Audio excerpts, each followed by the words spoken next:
Hi friends, எப்படி இருக்கீங்க? எல்லோரும் நல்லா இருக்கீங்களா? வீடியோ பார்க்குறீங்க ஆனால் சப்ஸ்கிரைப் பண்ண மாட்டேன்றீங்க. சப்ஸ்கிரைப் பண்ணுங்கள். வாங்க கத்திரிக்காய் செடியை பார்க்கலாம்.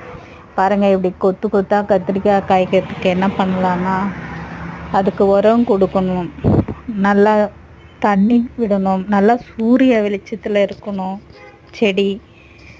பாருங்கள், வாரத்துக்கு ஒருக்கா மீன் அமிலம், வேப்பெண்ணெய் கரைசல் எல்லாம் கொடுத்து அதை பாருங்கள் எவ்வளோ கொத்து கொத்தாக காய்ச்சிருக்கு பாருங்கள். இங்கே பாருங்கள், தெரியுதுங்களா? காய் எத்தனை காய் வச்சுருக்கு, ஒரு கிளையில் எத்தனை காய் வச்சுருக்கு பாருங்கள். நான் அதுக்கு அரிசி கழிஞ்ச தண்ணி, பருப்பு கழுவுற தண்ணி, டீ தூள், அப்புறம் காய்கறி வேஸ்ட்டு, மீன் அமிலம் எல்லாம் கொடுப்பேன்.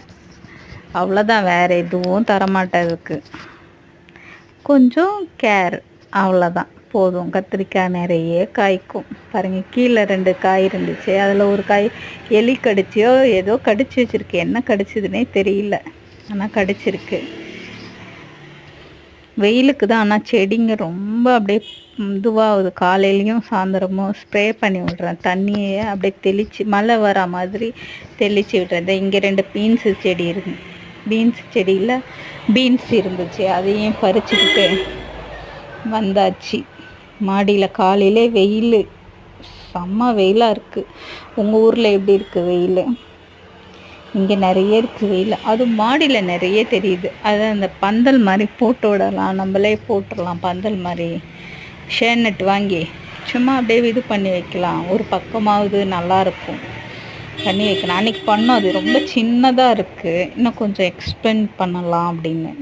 இங்கே பாருங்கள், கற்பூரவல்லி எல்லாம் எடுத்துகிட்டு அந்த டீ போடலான்னு நல்லாயிருக்கும். அதில் டீ போட்டால் அது குடித்தா நல்லது. அது அப்புறம் வெற்றிலை, பிளாக் டீ போடுறதுக்கு போது வெற்றிலை போட்டு குடிச்சோன்னா கொஞ்சம் தொண்டை கரன்னு இருக்குது. அதுக்காக வெற்றிலை போட்டு டீ குடித்தா நல்லது. வெயிலில் பாருங்கள் எப்படி இருக்குன்னு ஃப்ரெஷ்ஷாக. இது கொஞ்சம் வெயில் இல்லாமல் இடத்துல வச்சுருக்கேன் வெற்றிலை. இங்கே பாருங்கள், காய் பறிச்சுட்டு வந்தாச்சு. சமையல் பண்ண போகிறேன். நீங்களும் போய் சாப்பிடுங்க. சாப்பிட்டுட்டு வெளியில் போகாதீங்க, கவனமாக இருங்க வெயிலில்.